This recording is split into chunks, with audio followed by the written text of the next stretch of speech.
Wake up, Lo-Fi Nation. It's another Good News Friday. And welcome everyone to the Lofi Poli Sci podcast. I'm your host, Michael Pickering. That's right, Lo-Fi as in low fidelity, low quality, in your face, messy as can be global news show. Here we're going to talk about that famous question, what's going on in the world today? And it's everyone's favorite day of the week. That's right, it's another Good News Friday. The news fresh off the press. Source, BBC News, tech section. Deepfake detection tool unveiled by Microsoft.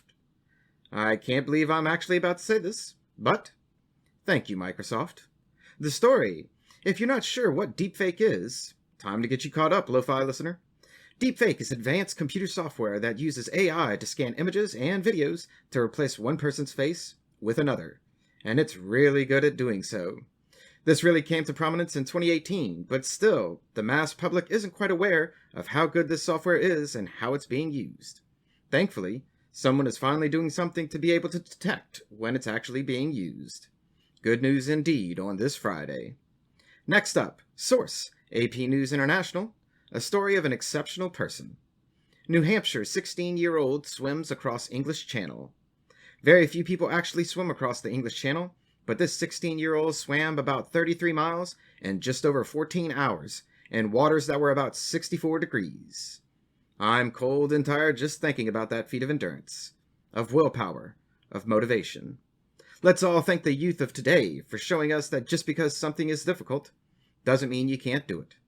That just because a journey is long, hard, and cold doesn't mean it's not worth the trip. Truly exceptional. Well done, and thank you. Now, moving forward because we never move on from anything. Source, Reuters World News, Science section. Long neglected after landmark discovery, armored dinosaur finally gets its due. Everyone knows I love animals, and I truly love me some dino news. Some of the earliest and complete dinosaur skeletons ever found were in 1858 in England of a Skeletosaurus, over 193 million years old. The armored dinosaur may be the ancestor of the famed Stegosaurus, though some debate remains. The Skeletosaurus was largely overlooked until recently, connecting it as the ancestor of almost all armored dinosaurs. And how you overlook an almost complete skeleton of a 14-foot massive dinosaur is besides me, but I'm happy now they're getting the attention they deserve. I always like learning about pre-human Earth history. Learning about the past can always help us thinking about the future. Our following story comes from the AP Oddity section and continues with our animal friends from ancient times, but one that has survived onto today. 770-pound crocodile caught at outback tourist destination. And yes, this is real. In the Northern Territory of Australia, a 14.5-foot saltwater crocodile was captured by wildlife officials that weighed about 770 pounds. Look up the pictures. My words really don't do justice to just how big this animal is. Now, normally I read things like this headline and I think, oh no, why don't they leave this beautiful ancient creature alone? However, this time, it wasn't to hurt, to kill, hunt, or anything else like that. The wildlife rangers removed the crocodile because it had migrated into a tourist area, and they did not want to take the chance of anyone hurting the animal. So they simply moved it, although I say simply, moving a 14.5-foot, 770-pound crocodile doesn't sound simple to me, but they moved it to be merged into the potential breeding program that they have in another area. Respect and conservation. Forethought to tomorrow. I dig it.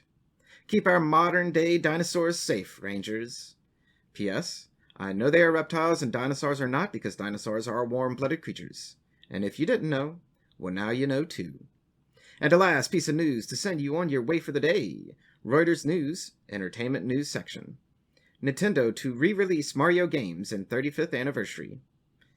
I love me some old school Mario, so I couldn't help myself with this one. Coming in September, Nintendo will re-release Super Mario Galaxy, Super Mario Sunshine, and Super Mario 64 for a limited time on Nintendo Switch. And although Mario 64 is the only one of these that I actually know what it is, this still excites me. However, I do not own a Nintendo Switch. However, I think a certain nephew of mine is getting a call from their parent later this month. Thank you, Mario, for bringing families and friends together for 35 years. And that's a brief snapshot of what's going on in the world today. Stay tuned for Monday's episode of Messy Monday. Always remember that Lofi Poli Sci is more than just me. It's the we that we be. Write into Lofi Poli Sci at planetmail.com with questions or comments. Thanks for listening. Stay safe, wash those hands, and I'll see you on the next episode of the Lofi Poli Sci podcast. Pickering, signing off.